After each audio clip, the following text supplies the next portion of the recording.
దీనికి కారణాలేంటివి?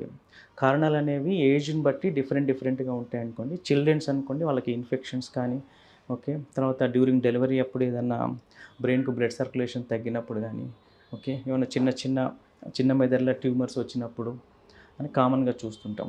తర్వాత ఒక సర్టెన్ ఏజ్ అడల్ట్స్, తర్వాత యంగ్ నుంచి అడల్ట్స్ అనుకోండి. వాళ్ళకు ఇన్ఫెక్షన్స్ చూస్తుంటాం. తర్వాత బ్రెయిన్‌లో కొన్ని వాస్కులర్ అబ్నార్మాలిటీస్ చూస్తుంటాం. తర్వాత ట్రామా చూస్తుంటాం. ఓకే. మెయిన్‌గా ఏందంటే ఎల్డర్లీ వాళ్ళకేందంటే స్ట్రోక్స్ మెయిన్‌గా చూస్తుంటాం.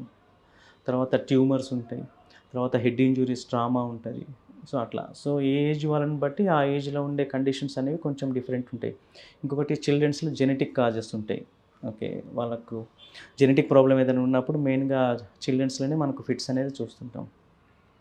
ఓకే. ఫిట్స్ మెడికేషన్ ఎప్పుడు కూడా కాజ్‌ని బట్టి మెయిన్‌గా